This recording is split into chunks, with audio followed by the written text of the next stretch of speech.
Sheldon, come dance with me. No. Welcome to MsMojo, and today we're counting down our picks for the top 10 mistakes that were left in The Big Bang Theory.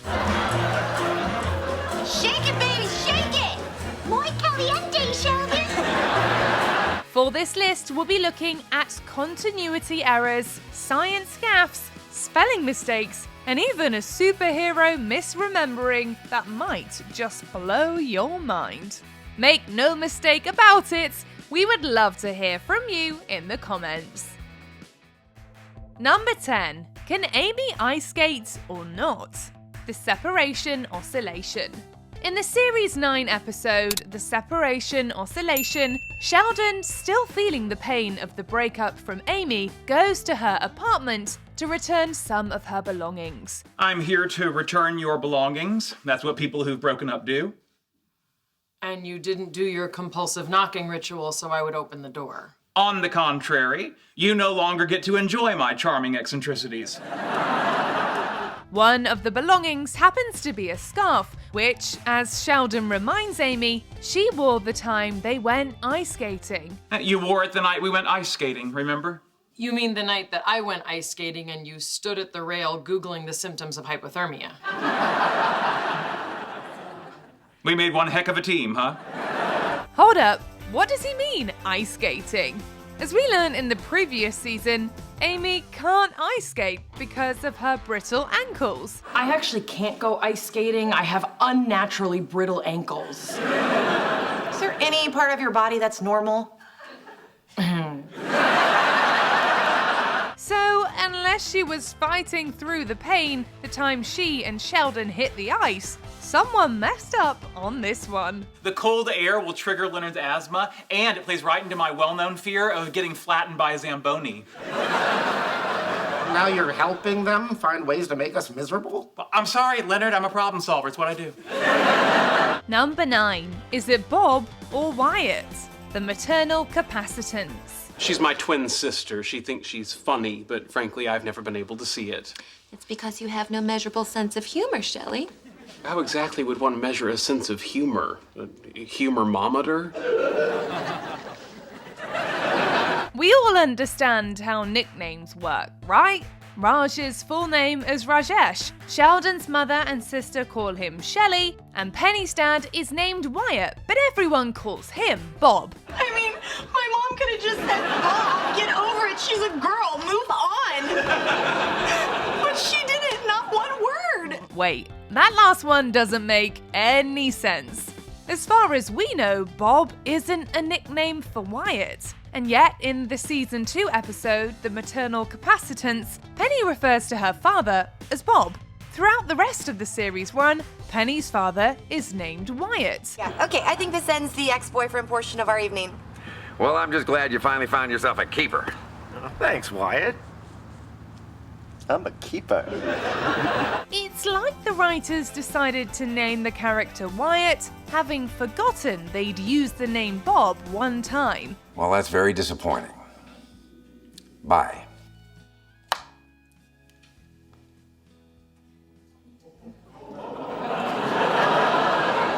Oh, hey, there's been something I've been meaning to tell you. Obviously, no one in that writer's room has an eidetic memory like Shelley. Number 8. Jenga continuity. The shiny trinket maneuver. Howard, Raj, and Leonard are playing Donkey Kong Jenga while discussing Howard's distress over the fact that Bernadette doesn't want to have kids. I'm still trying to wrap my mind around it. I always thought I'd be a dad someday. Well, me too. You're so caring. I've often pictured you guiding a young boy into manhood. After Howard makes his play, Raj makes his move and places Donkey Kong on top of the tower. But then, as the conversation continues forward, the gameplay jumps back in time and Raj repeats his previous play. There you go, Howard. Sounds like Raj will have your babies. Problem solved. Hey, just because a man shows caring for another man doesn't mean he's displaying the love that dare not speak its name. Then it's Leonard's turn, and he starts to tap at a piece of the tower. But instead of finishing, he sits back and Howard takes a turn. What are you gonna do? I don't know. I can't see a life where I don't have kids. I mean, people have kids. I mean, even Donkey Kong had Donkey Kong Jr. Now, given the important nature of the conversation, you'd be forgiven if you missed the multiple mistakes that take place within the gameplay. What's your mom gonna say if you call off the wedding? It'll kill her. On the other hand, if I don't give her grandchildren, that'll kill her too. So either way, on the mom front, I'm golden. Unfortunately, it appears the continuity person on set missed them as well. Number 7. How do you spell restricted? The Hawking Excitation. The Hawking Excitation episode from season 5 is one of the series' best. Sheldon, I have a working understanding of physics. Yeah, good for you, and don't stop working on it. You still going to tell him about you-know-who? Yep. Still gonna introduce him? Not on your life. In the episode, Howard is working with Stephen Hawking, while a jealous Sheldon does everything he can to try and get Howard to introduce him to his idol.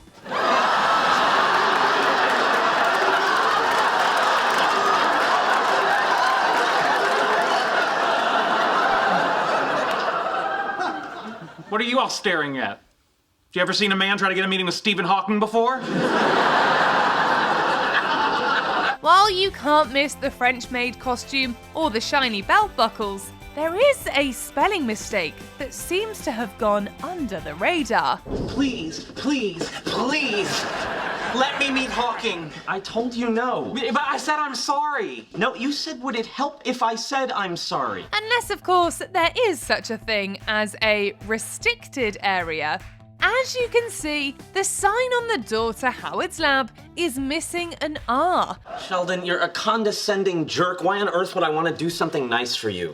To go to Jewish heaven? Jews don't have heaven. Wait, then to avoid Jewish hell? We wonder if anyone got in trouble for the mistake. Number 6, he can dance. The agreement dissection. In the Gothowitz deviation, we learn 2 things about Sheldon Cooper. 1, there's probably a universe out there in which exists a clown Sheldon made of candy. And 2, Sheldon doesn't dance. Which posits the existence of an infinite number of Sheldons in an infinite number of universes. I assure you that none of them am I dancing. Are you fun in any of them? The math would suggest that in a few, I'm a clown made of candy. While we can't confirm or deny the existence of Candy Clown Sheldon, we do know that Sheldon does, in fact, dance. And we know this because he says so the following season when the girls want to take him out to a club. I bet he looks like a spider on a hot plate. No, thank you, but for the record, I'm an excellent dancer, proficient in the rumba, waltz, and cha-cha. Really? That isn't the last time Sheldon shows off his moves either. Remember the high on cold medicine line dance and the trying to get Amy to have a baby with him flamenco? The flamenco.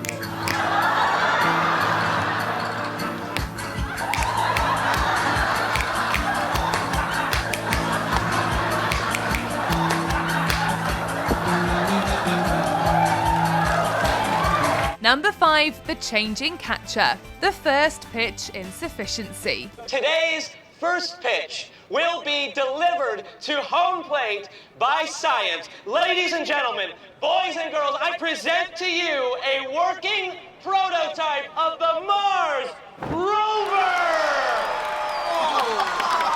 When Howard is asked to throw out the first pitch at an Angels game, he comes up with the idea to have the Mars rover carry the ball to home plate instead. And here's the windup.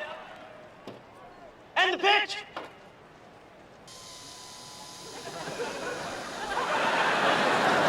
Or at least it seems like a great idea until he realizes how slow it moves. In fact, it moves so slowly it gives the catcher time to leave run errands, and return to his position behind the plate before the rover is even halfway there. Okay, while we're waiting for the ball to arrive, here's some fun facts about Mars. You son one of it!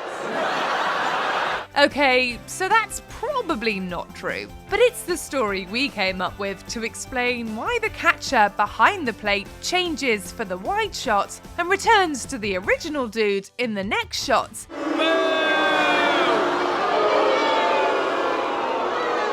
Okay, moving it again to make it go any faster. Notice the appearing and disappearing chest protector and mask. Number 4, dilated eyes. The hamburger postulate. Leslie Winkle is a brilliant woman who's smart enough to correct Sheldon's work. You did this? Yeah, I noticed it when I got up to get a glass of water, so I fixed it. Now you can show that quarks are asymptotically free at high energies. Pretty cool, huh? Cool? But as it turns out, her knowledge of physics doesn't translate to an understanding of how heroin affects people's pupils. When she initially proposes a physical encounter with Leonard, he seems to hesitate, causing her to wonder if it's because he has feelings for Penny. So how about it? Gee, Is it the waitress? Penny? What about her? Well, I thought I saw your pupils dilate when you looked at her, which, unless you're a heroin addict, points to sexual attraction. She postulates that the dilated pupils she noticed earlier when Penny was around either indicate sexual attraction or heroin addiction. It's a funny line, but it's also an inaccurate one. I did have a poppy seed bagel for breakfast, which could give a positive urine test for opiates, but certainly not dilate my pupils, so I guess there was no point in bringing it up. You see, heroin actually has the opposite effect on pupils, causing them to get very small rather than dilate. In case you were wondering, she was right about dilated pupils indicating sexual attraction, though. I thought you weren't interested in me. That was before I saw you handling that beautiful piece of wood between your legs. You mean my cello? No, I mean the obvious crude double entendre. I'm seducing you. Number 3, Sheldon can't spell. The cruciferous vegetable amplification. The equation Leslie fixed in season 1 wasn't the last time there was a mistake on Dr. Cooper's whiteboard. Hold on. What? Who told you you could touch my board? No one? Yeah, I don't come into your house and touch your board. There are no incorrect equations on my board. Although the oopsie in season 4 isn't a complex physics equation, but rather a very simple spelling error. In the cruciferous vegetable amplification, Sheldon is trying to figure out when he's going to die, in the hope that he can live long enough to make it to the singularity. At best, I have 60 years left. How long, huh? 60 only takes me to here. I need to get to here. What's there?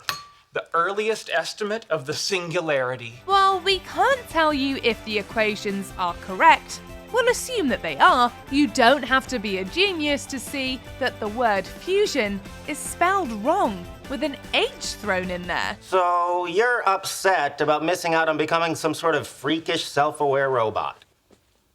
By this much. We're surprised no one noticed the mistake, especially former Spelling Bee champion Leonard. Who won? Oh, she thought she had me with a positura, but I shut that down expeditiously. EXPEDITIOUSLY, expeditiously.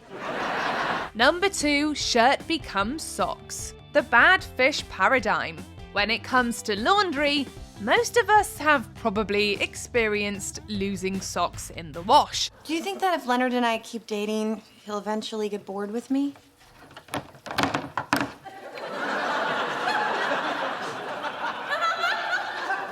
That depends. But have you ever had socks appear out of nowhere? Sheldon has, and it didn't faze him one bit. Follow along and see if you can spot the mistake. He was going on and on about this college and that grad school, and I didn't want him to think I was some kind of stupid loser. You thought the opposite of stupid loser was community college graduate? It begins with the blue t-shirt, which you can plainly see sitting on Sheldon's folding board. While he and Penny talk, you see Sheldon prepping the t-shirt for the fold, and then socks. Yup, that just happened. But don't worry, the t-shirt didn't get away. After the magic socks, Sheldon again grabs the t-shirt and finishes what he started. You know, there are a lot of successful people in this country who are community college graduates. Yeah, but you were neither. Before we continue, be sure to subscribe to our channel and ring the bell to get notified about our latest videos. You have the option to be notified for occasional videos or all of them. If you're on your phone, make sure you go into your settings and switch on notifications. Number 1. Sheldon's Superman mistake. The Big Bran Hypothesis.